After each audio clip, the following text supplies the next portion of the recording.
Hey folks.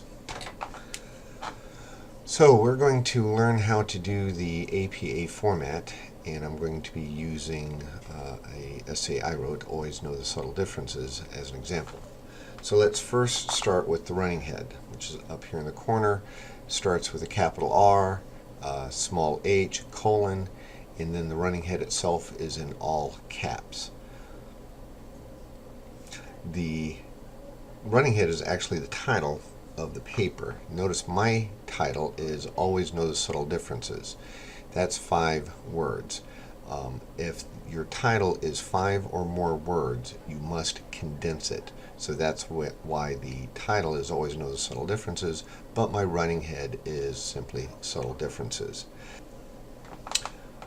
Okay, so now let's look at the page number. The page number is supposed to be flush right, and it's always number 1. The title page is always the first page, so it'll always be number 1. Make sure it's simply the numerical number 1, nothing like page 1, simply the digit itself.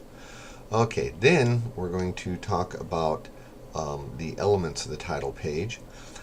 So the elements should be located in the top half of the page, and it should be centered between the margins, and it should include the title, which is Always Know the Subtle Differences, then your name, James C. Braun, EDS, and then the institution's affiliation.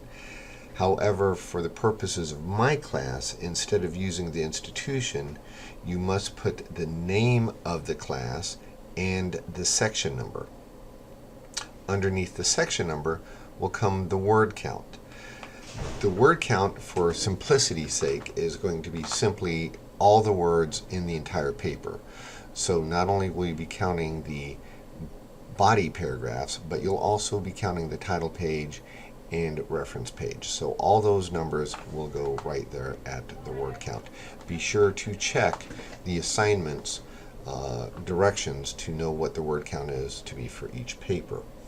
All right, now make sure you change the section number. I teach several sections of general psychology, and you got to make sure that you have the correct section number. All right, okay, so that'll do it for the title page. Let's move on to the paper itself. Continuing on to the second page, notice how the running head has changed on the second page. You no longer start with running head, you simply just give me the running head. So here it should just be in all caps. Note how the page number is now page 2. Give me your title, skip a line, and then begin your introduction.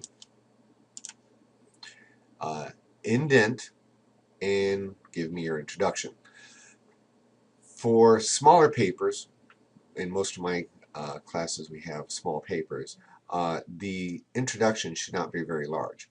In my class, I don't expect to see any introductions longer than half a page.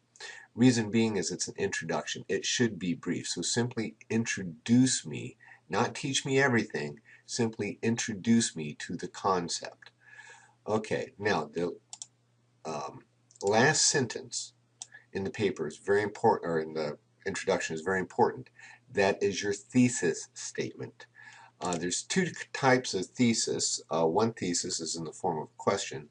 The other type of thesis is thesis acts like a blueprint. That's what we're going to be doing in this class. Is our thesis statements will act as a blueprint. They will basically tell me what I'm about to read. Also, I expect the thesis statement to reflect the subtopic headings. In APA, we use subtopic headings. So if you notice here, word counts as a subtopic heading, quotation is a subtopic heading. Subtopic headings are centered and not bolded. Now going back up here to my thesis statement, notice right here, counts, quotation, plagiarism, etc., etc. Here you see my subtopic headings reflected in my thesis statement. Also in, okay, so now we're moving on to the body. give me your first subtopic heading and then a paragraph. Please note that you don't have to have a subtopic heading for every paragraph. In fact, I would prefer if you don't have a subtopic heading for every paragraph. In the in the paragraphs, I expect to see at least one citation in every paragraph. That also includes the introduction. Anytime that you're using something that's not your original thought, I expect to see citations. So if it's a research paper, I should see a citation in every single paragraph. So that just about does it for the body of the paper. Let me jump down here now to the conclusion. Notice how the conclusion does not have a subtopic heading. It does not say conclusion here. Also, notice how it doesn't start with to conclude or to summarize. We don't identify the conclusion in APA. We will simply assume that the last paragraph is your conclusion. To state it as the conclusion itself, we would find it redundant. So therefore, in your conclusion, do not label it as conclusion. Also, the conclusion is the only paragraph in the paper that does not have a citation. You should not introduce any new information in your conclusion. Thus, there's no need for a citation. For my citations, I prefer, what I'd like to see is that you render some judgment or some thought. It can be something such as that you found Carl Rogers' theories to be accurate, or it could be that you believe that Piaget was off base with most of his theories and age deadlines. Whatever it is in your conclusion, I'm looking for some.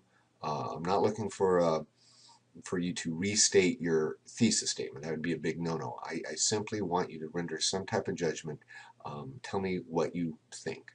Okay, now the last part is your reference page.